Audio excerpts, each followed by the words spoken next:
আসসালামু আলাইকুম শিক্ষার্থী বন্ধুরা, স্বাগতম জামিনুরস বায়োলজিতে। আমরা আজকে ইকাইনোডার্মাটা পর্বের কিছু গুরুত্বপূর্ণ বৈশিষ্ট্য নিয়ে আলোচনা করব। ইকাইনো শব্দের অর্থ হচ্ছে কাঁটা, ডার্মা শব্দের অর্থ হচ্ছে ত্বক।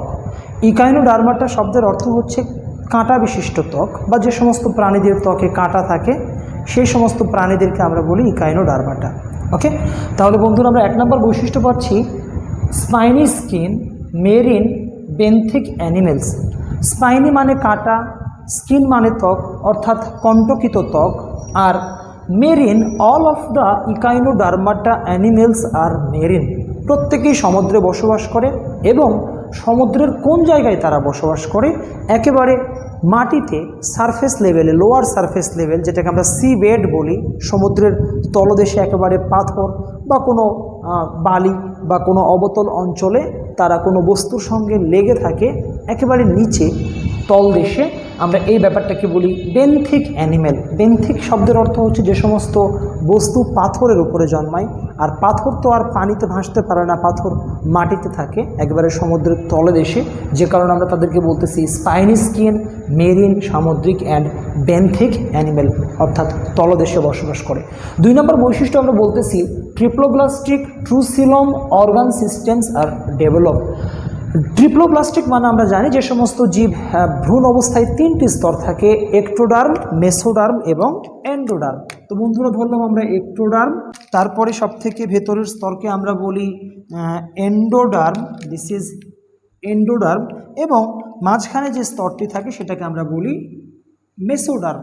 এদের মেসোডার্ম কিছু অংশ, some of the mesoderm attached with ectoderm. কিছু মেসোডার্মাল সেল একটোডার্মের সাথে যুক্ত থেকে তারা একটা মেসোডার্ম গঠন করে, আবার কিছু মেসোডার্মাল সেল এন্ডোডার্মের সাথে যুক্ত হয়েও একটা ত্বক সৃষ্টি করে। এটাও মেসোডার্ম, এটাও মেসোডার্ম। বাট এই দুইটা মেসোডার্মাল লেয়ারের মাঝখানে একটা ফাঁকা জায়গা থাকে, এই ফাঁকা জায়গাটিকে বলা হয় সিলম। আমরা এদের সিলমটিকে ট্রু সিলম বলি, কারণ এই ফাঁকা জায়গাটা মেসোডার্ম থেকে মেসোডার্ম পর্যন্ত বিস্তৃত। আউটার মেসোডার্ম, যেটা আউটার মেমব্রেনের সাথে থাকে বা একটোডার্মের সাথে থাকে, আমাদের ইনার মেসোডার্ম যেটা এন্ডোডার্মের সাথে থাকে, এই দুইটা মেসোডার্মের মাঝখানে স্তর ফাঁকা জায়গাটা থাকে, এটাকে বলে আমরা ট্রু সিলম। দে আর ট্রিপ্লোব্লাস্টিক, তাদের 3টা স্তর রয়েছে। কালোটাকে একটোডার্ম, লালগুলোকে বলা হচ্ছে মেসোডার্ম, নীলটাকে বলা হচ্ছে এন্ডোডার্ম। ট্রু সিলম, তাদের ফাঁকা জায়গা মেসোডার্ম থেকে মেসোডার্ম পর্যন্ত বিস্তৃত, অর্গান সিস্টেম বিশিষ্ট প্রাণী, অর্থাৎ এদের অঙ্গ এবং তন্ত্র রয়েছে, বিভিন্ন ডাইজেস্টিভ ট্র্যাক্ট রয়েছে, নার্ভাস সিস্টেম রয়েছে, রিপ্রোডাক্টিভ সিস্টেম রয়েছে, বিভিন্ন সিস্টেমগুলো তাদেরকে সমুন্নত করেছে। এই ব্যাপারটা আমরা 2 নম্বর বৈশিষ্ট্য বলবো। 3 নম্বর বৈশিষ্ট্য আমরা বলতেছি they are first deuterostomes. What is deuterostomes? Deuterostomes মানে হচ্ছে মুখ এবং পায়ু উৎপাদন প্রক্রিয়া।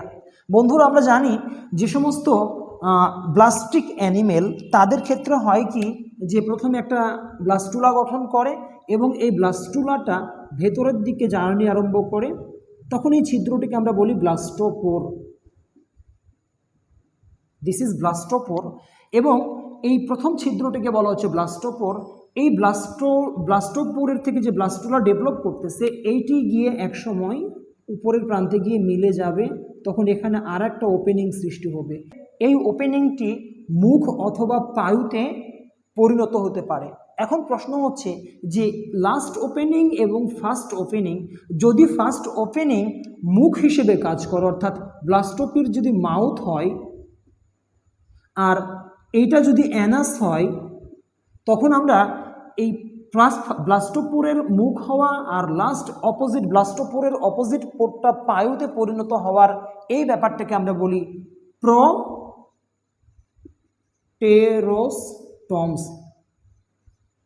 ওকে, আমরা জানি যে পরিফেরা থেকে শুরু করে একেবারে আর্থ্রোপোডা পর্যন্ত যে 7টা পর্ব রয়েছে, Porifera, then Cnidaria, Platyhelminthes, Nemathelminthes, Annelida, Mollusca, Arthropoda, এই 7টি পর্বেরই ব্লাস্টোপোরটা হয় মুখ, আর ব্লাস্টোপোরের পরে যে পোরটা ডেভেলপ করে সেটি হয় অ্যানাস। এই মুখ এবং অ্যানাস উৎপাদন মানে প্রথমে মুখ পরে পায়ু, এই ধরনের অ্যানিমেলগুলোকে বলা হয় প্রোটেরোস্টমস। অনলি আমাদের ইকাইনোডার্মাটা পর্ব এবং কর্ডাটা, আমরা এখানে কি বলছি, দে আর ফার্স্ট, তারা প্রথম। ইকাইনোডার্মা আমাদের 9টা পর্ব, এর মধ্যে 2টা হচ্ছে ইকাইনোডার্মাটা এবং কর্ডাটা। ইকাইনোডার্মাটা এবং কর্ডাটার ব্লাস্টোপোরটা পরিণত করে অ্যানাস। আর লাস্টে যে পোর্টটা ডেভেলপ করে সেটি করে মাউথ। অর্থাৎ আমাদের কর্ডাটা বা একাইনোডার্মাটা, যেটা আমরা 8 নম্বর পর্ব বলতেছি, এই পর্বের সকল প্রাণীদের আগে পায়ু ডেভেলপ হয়, পরে মুখ ডেভেলপ হয়। ওকে, এই বিষয়টিকে আমরা বলি ডিউটেরোস্টমস। তাহলে অ্যানিমেলগুলোকে আমরা প্রধান দুইটি শিরোনামে ভাগ করতে পারি। সাম অফ দ্য অ্যানিমেলস আর প্রোটেরোস্টমস, যাদের মুখ আগে তৈরি হয়, পায়ু পরে তৈরি হয়।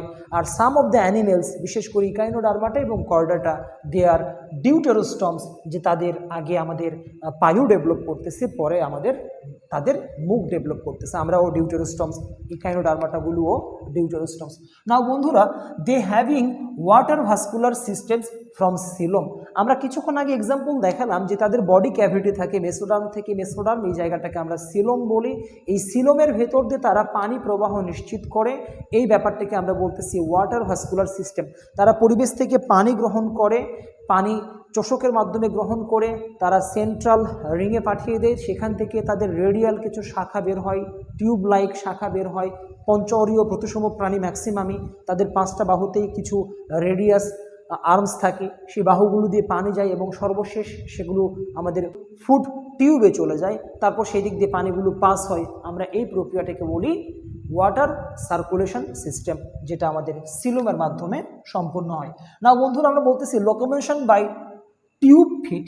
আমরা কিছুক্ষণ আগে বললাম যে পানি চোষকের মাধ্যমে গৃহীত হয়, দেন পানিগুলো আমাদের সেন্ট্রাল ক্যানালে আসে, সেন্ট্রাল ক্যানাল থেকে সেগুলো রেডিয়াল ক্যানালে চলে যায়, আর রেডিয়াল ক্যানাল থেকে আমাদের চলে যায় টিউব ফিট। যখন টিউব ফিটে গিয়ে পানি চাপ প্রয়োগ করে, আর তখন টিউব ফিটটা সঞ্চালিত হয়, অর্থাৎ পানি সংবহনের মাধ্যমে এরা চলন কার্য সম্পন্ন করে। পানি বাহির থেকে পরিবেশ থেকে নেয় এবং সেটিকে ক্যানালের ভেতর দিয়ে পাসিংয়ের সময় টিউব ফিটগুলো আন্দোলিত হয়, ফলে তারা ওই টিউব ফিটের মাধ্যমে এক জায়গা থেকে অন্য জায়গায় তারা মুভমেন্ট করতে পারে। Excretion process aminotelic. আমাদের জীবজগতে 2 ধরনের এক্সক্রিশন প্রসেস রয়েছে। এক ধরনের প্রসেসকে বলা হয় অ্যামোনোটেলিক, এক ধরনের প্রসেসকে বলা হয় ইউরিওটেলিক।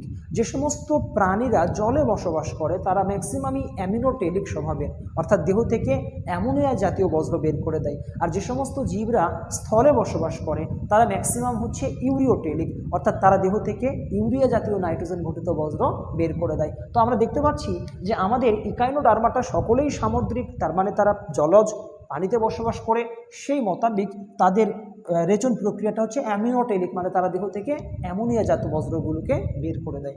নাও বন্ধুরা, আমরা বলতেছি circulatory system is open, no heart and pigment found at their lymph.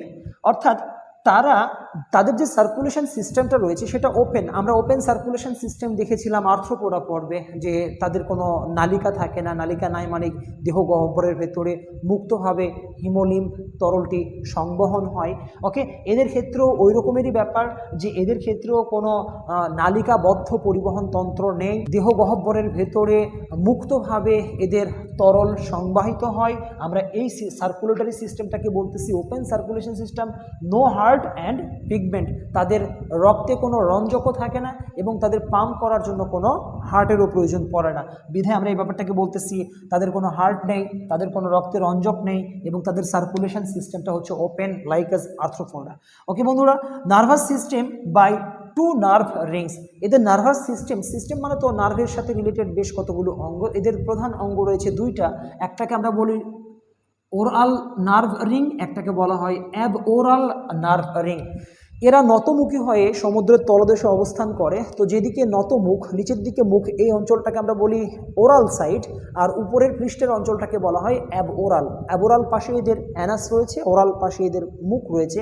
এদের অ্যানাস প্রান্তে থাকে একটা নার্ভ রিং, এদের মাউথ প্রান্তে থাকে একটা নার্ভ রিং, এবং এই নার্ভ রিং থেকেই মূলত বিভিন্ন নার্ভগুলো বিভিন্ন অঞ্চলে ডেভেলপ করছে এবং পুরো বডিটাকে 2টো নার্ভ রিং দ্বারা নিয়ন্ত্রণ করে। আমাদের পুরো বডিটাকে নিয়ন্ত্রণ করতেছে ব্রেন, আর তাদের পুরো বডিটাকে নিয়ন্ত্রণ করতেছে 2টি নার্ভ রিং। আমাদের ব্রেন থেকে সকল নার্ভ ডেভেলপ করছে, তাদের ক্ষেত্রে 2টি নার্ভ রিং থেকে সকল নার্ভ ডেভেলপ করছে, যা একটি ওরাল পাশে অবস্থান করে, একটি অ্যাবওরাল বা বিমৌখিক অঞ্চলে অবস্থান করে।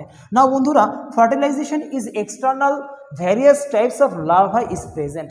বিভিন্ন ধরনের লার্ভা এদের রয়েছে এবং এদের মানে এদের ডেভেলপমেন্টটা হচ্ছে ইনডাইরেক্ট, অর্থাৎ একেবারে এদের পূর্ণাঙ্গ অবস্থা হয় না, এদের নিম্ফ অবস্থা পাওয়া যায় না, এদের লাভা অবস্থা পাওয়া যায়, বিভিন্ন রকমের লাভা রয়েছে।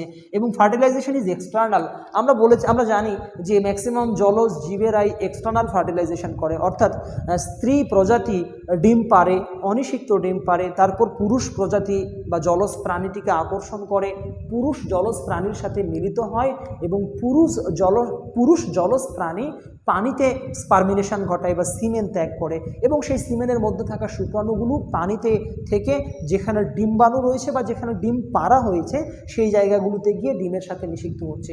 তাহলে আগে অনিষিক্ত ডিম পাড়া হয়, তারপরে পুরুষ প্রাণীর সাথে মিলিত হওয়ার পরে পুরুষ প্রাণীর দেহ থেকে শুক্রাণু নির্গমন ঘটে, নির্গমন শুক্রাণুগুলো পানিতে ছড়িয়ে পড়ে আর পানি থেকে তখন বাহিরে গিয়ে নিষেক করতে, সেই প্রক্রিয়াটাকে বলা হয় এক্সটার্নাল ফার্টিলাইজেশন এবং তাদের লাভা রয়েছে। তো মোটামুটি আমরা ইকাইনোডার্মাটা পর্বের কিছু কমন ক্যারেক্টার নিয়ে আলোচনা করলাম। পরবর্তীতে আমরা স্টার ফিশের জেনারেল কিছু ক্যারেক্টার নিয়ে আলোচনা করলে আমাদের এই বিষয়গুলো বুঝতে আরও সুবিধা হবে। তো আমি আশাবাদী এই ভিডিও টিউটোরিয়াল থেকে তোমরা একটা ইকাইনোডার্মাটা সম্বন্ধে ধারণা লাভ করতে পারছো।